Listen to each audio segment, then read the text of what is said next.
Nada es casualidad, todo se relaciona. Para saber más, debemos unir los cabos sueltos.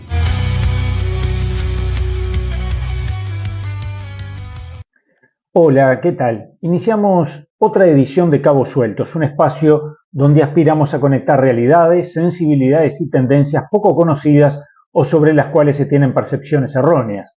Como siempre decimos, entre tanta confusión se trata de que encontremos y conectemos los cabos sueltos.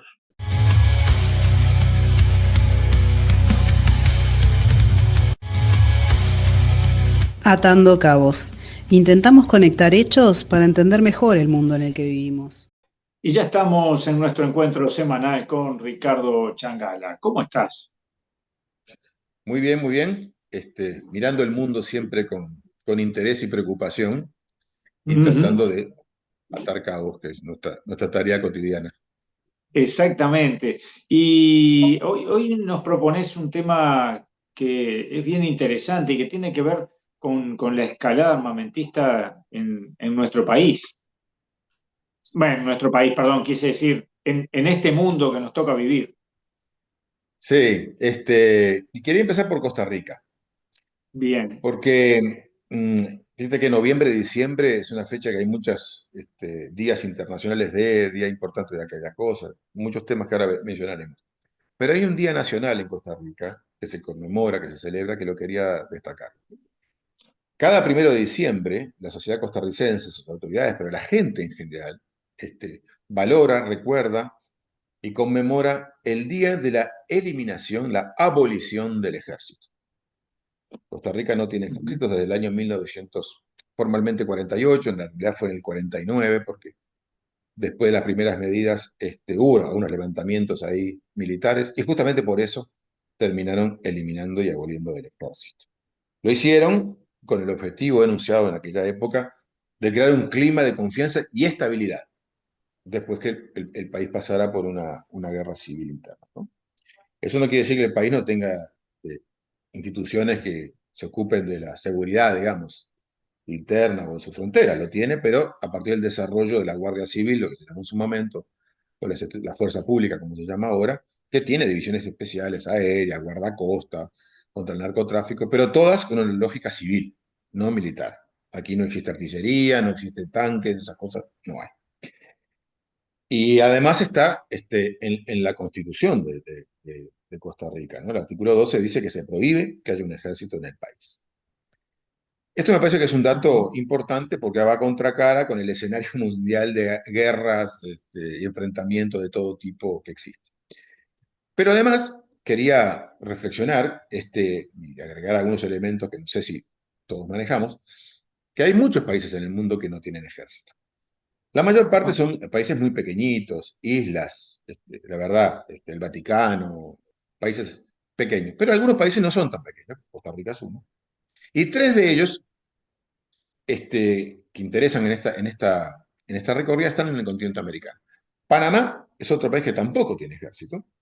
Después de la invasión de Estados Unidos en el 89, en el 90 el presidente de entonces, Guillermo Andara, eliminó el ejército, y en el 94 también se incorporó en la Constitución la eliminación del ejército. El caso de Haití es muy peculiar porque Haití eliminó el ejército en el año 94, después de unas tantas situaciones trágicas que vivió el país, pero en el 2017 lo reimplantó, o sea que hay ejército.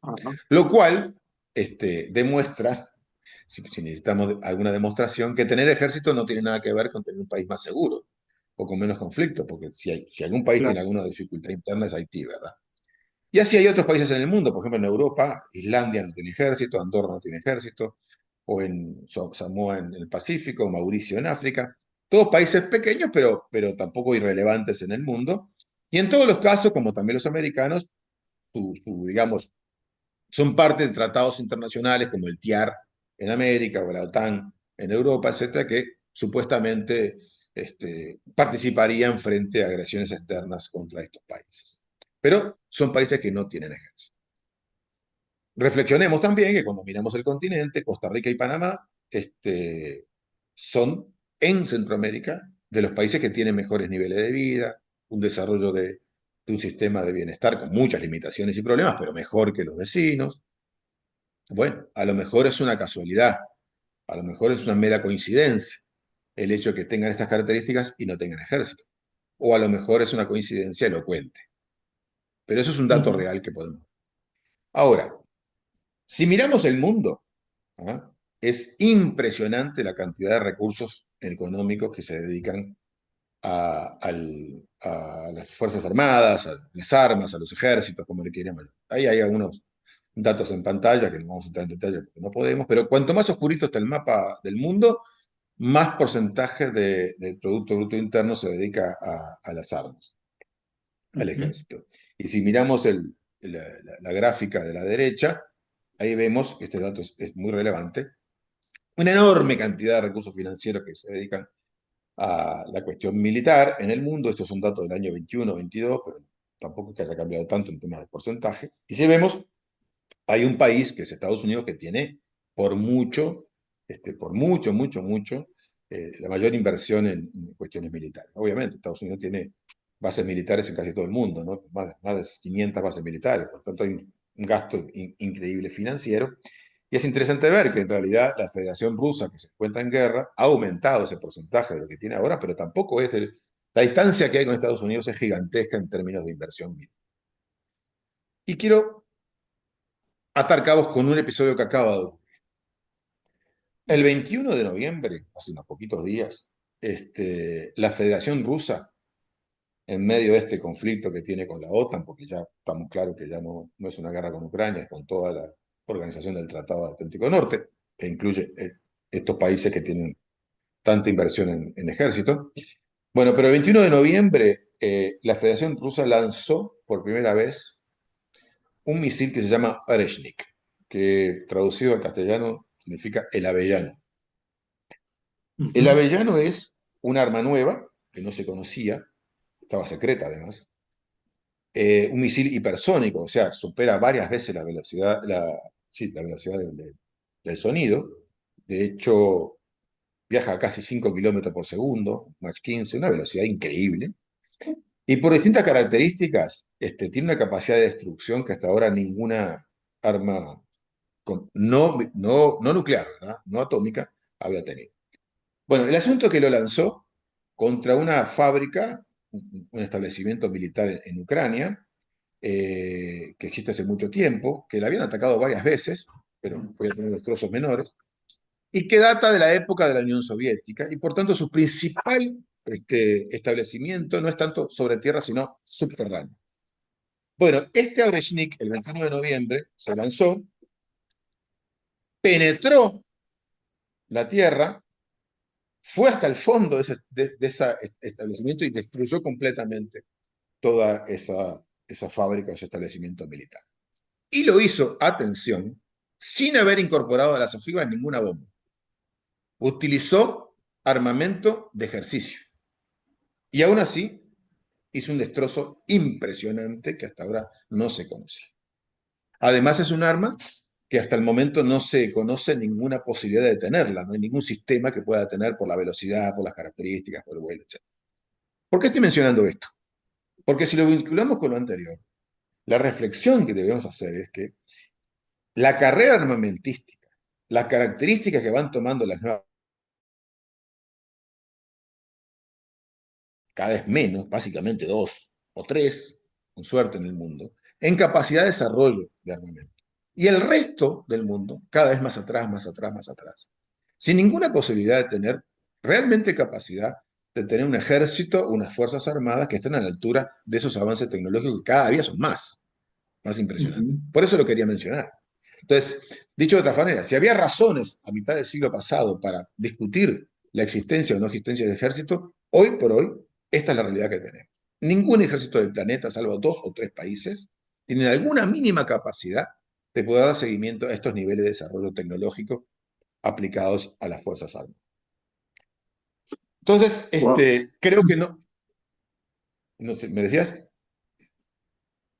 No, no, me quedé pensando en cómo de todas maneras las empresas de armamento y las potencias le hacen creer, vamos a decir, a los países la necesidad de comprar armamento, ¿no? Uno piensa, bueno, ¿y Uruguay qué puede hacer renovando su armamento? y potenciando su ejército. Exacto. Entonces, ese tema por lo menos hay que discutirlo. Pero te quiero agregar un elemento más, datos y fechas que también me parece importante que consideren. Al momento que sale este programa al aire, el 29 de noviembre de cada año, es el Día Internacional de la Solidaridad con el Pueblo Palestino. Creo que no tengo que hacer ningún comentario sobre la situación actual del pueblo palestino, ¿verdad? Y qué significa un día de solidaridad en este momento. Ahora, ese pueblo palestino, más allá de otros aspectos, está también siendo muy duramente castigado como consecuencia de esta campaña o de este desarrollo armamentístico internacional muy importante que acabo de mencionar, ¿no? Claro. Por un lado. Por otro lado, el 20 de noviembre, como todos los años, es el Día Internacional de los Derechos de la Niñez, por la Convención de Derechos del Niño. Y solo quiero hacer esta conexión, atar este cabo. Buena parte de las víctimas que están ocurriendo en Medio Oriente, pero en particular en la zona palestina, son niños y niñas. Son miles y miles y miles de niños y niñas, nadie sabe exactamente cuántos, que han muerto y siguen falleciendo todos los días por el uso de armas de guerra, ¿no? Tal vez es una casualidad, tal vez es una coincidencia, pero como puedes mirar en el mapa, el único país en el mundo que no ha ratificado la Convención de los Derechos de la Niñez es precisamente la principal superpotencia militar del planeta. A lo mejor es una coincidencia, a lo mejor es una casualidad, pero si es una coincidencia es bastante elocuente. Creo que la idea de esta intervención aquí del programa de hoy era un poquito ayudarnos a reflexionar sobre si esta carrera armamentística tiene sentido, hasta dónde vamos y cuál deberían ser los esfuerzos que debemos tomar en general y en particular en los países que están realmente al margen en lo financiero, en lo tecnológico y por muchas otras razones de esta locura bélica que el mundo está presentando en el presente. Ricardo, nos quedamos con esta enorme preocupación y nos reencontramos la semana que viene. A las órdenes, un abrazo.